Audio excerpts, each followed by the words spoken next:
Arlo suddenly wished to be within the walls of Winter's Edge, to hear the boot and boom of his father at dawn, a sound he realized he'd never hear again.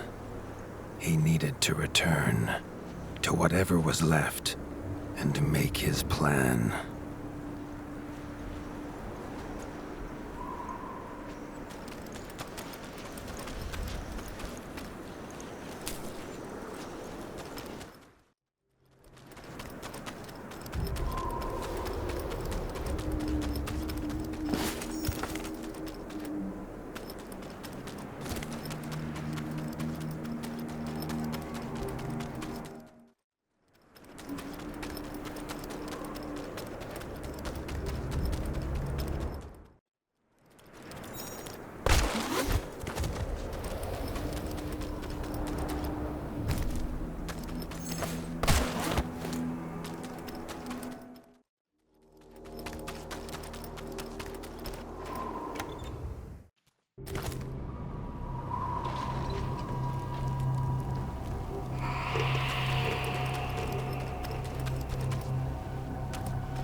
Spent from his journey, Arlo fell into his father's chair, the one thing still standing in the ashy ruin.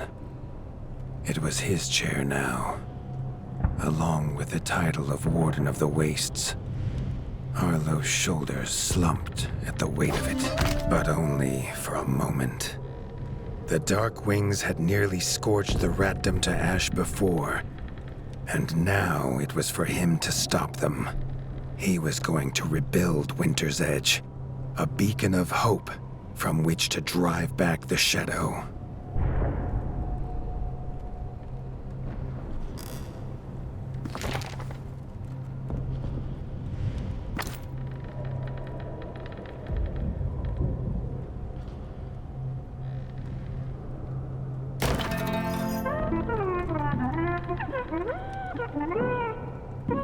This much Arlo knew. No rat would rebuild Winter's Edge on an empty stomach. The kitchen had to be fixed and stocked. Leaf suggested Arlo visit the night eyes of the Golden Forest, known for their hearty food. Arlo hoped rat wasn't the key ingredient.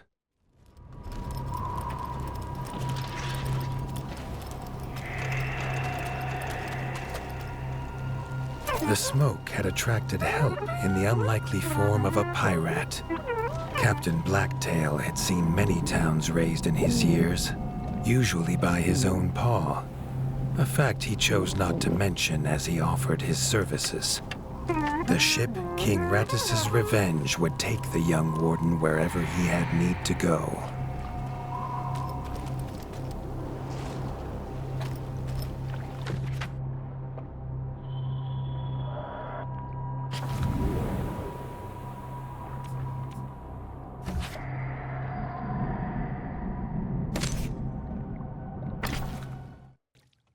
The autumnal gold canopy glimmered in the sunlight, held high by the silver boughs.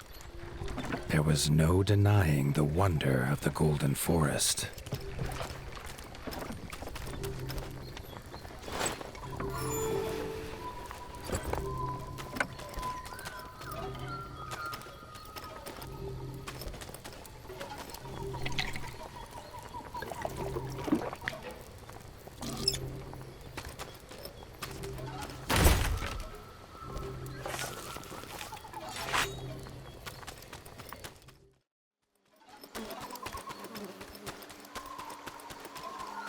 The peace Arlo found beneath the leaves was not to last. A shrill cry cut through the calm, a call for help.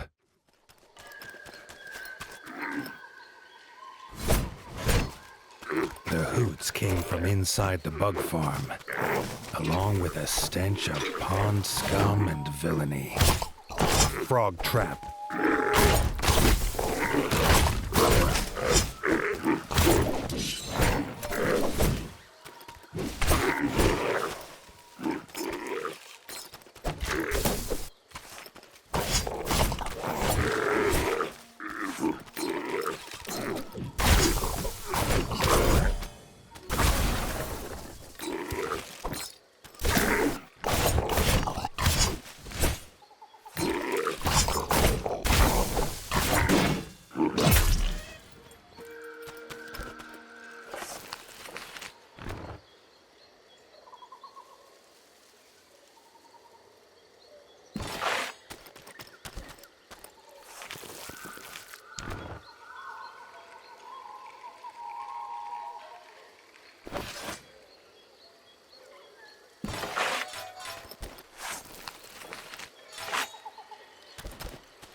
Grateful for her rescue, Erica the ranger offered to guide Arlo to the hidden village of Nestminster.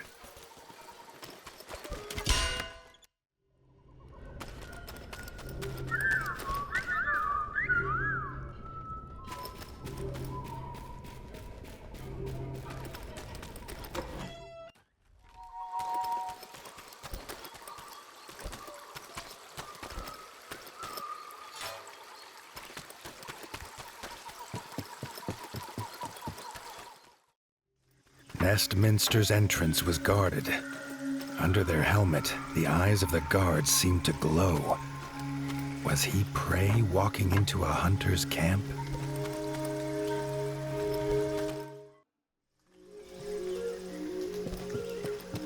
Arlo could not help but gasp at the sight. He had never seen a place so ornately crafted. It was nothing like the cold stone of home.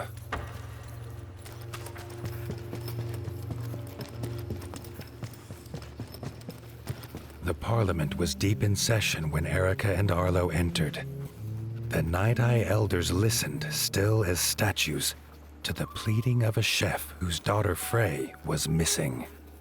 Erica threw herself forward, proclaiming she would rescue the chef's daughter and needed no help. Then she was gone, leaving Arlo to face the elders alone. The elders' staring eyes unnerved Arlo. But when they asked him to protect Erica, he did not refuse.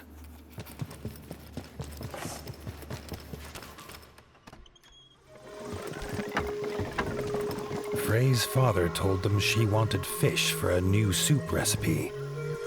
He told her never to go to the dangerous Moonlight Pond, but she was stubborn as she was brave. The chef handed Arlo a few poison antidotes without explanation. Arlo wondered what could go in soup that would have him so scared.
Erica said they must be as stealthy as the owls of old.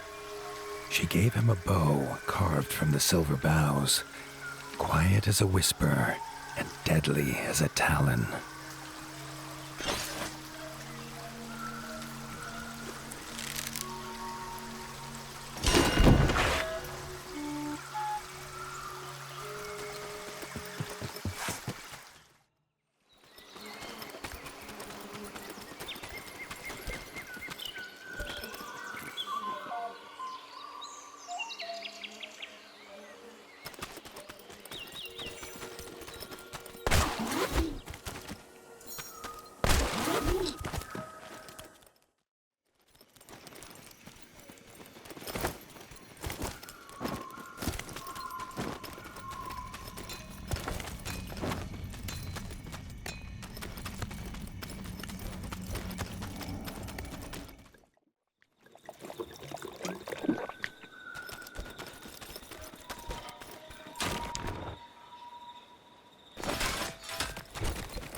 A white feather. Erica knew it was Frey's. They were on the right path.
A frog scouting party squatted in the mushroom farm.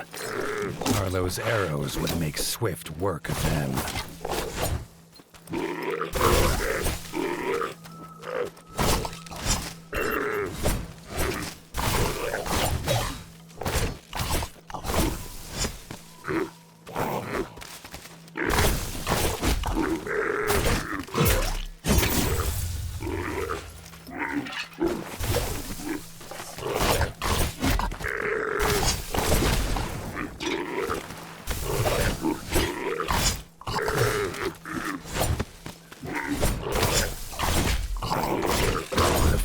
Emerged, shaken but grateful.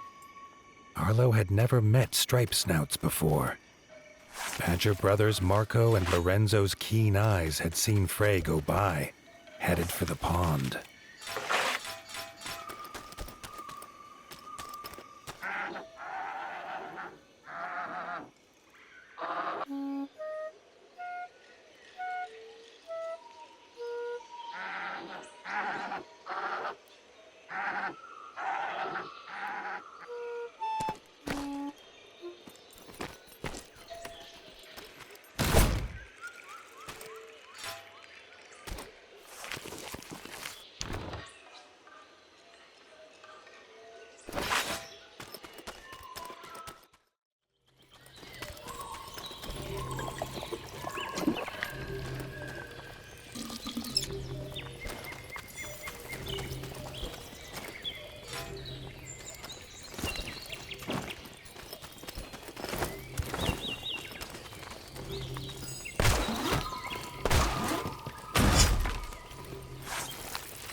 At Moonlight Pond, Frey was already preparing to leave. Her hunt, it seemed, was not done. With a hoot about an egg, she was gone.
The sky flashed with a blinding light. Suddenly, towering before him stood an imposing figure, his flaming sword heating the air around Arlo. Thrusting his sword into the air, the stranger imparted his gift onto the young warden.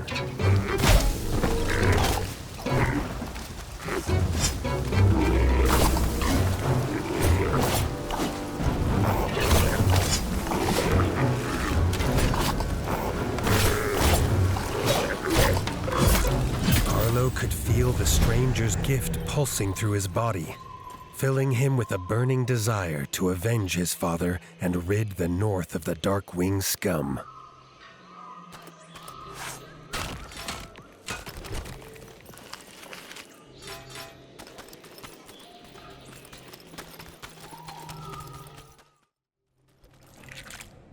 Tunnels are rarely used by night eyes, who prefer an open sky above. Arlo knew dangerous creatures lurked in such dark places.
Had found a whole nest of eggs.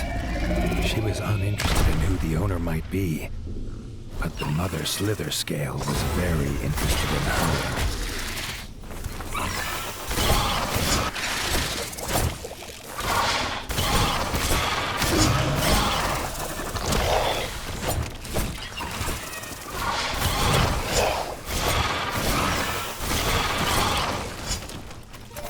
Side by side, Erica and Arlo forced the slither scale from its lair. Erica would not leave Frey to travel alone. They would see him back at the Parliament,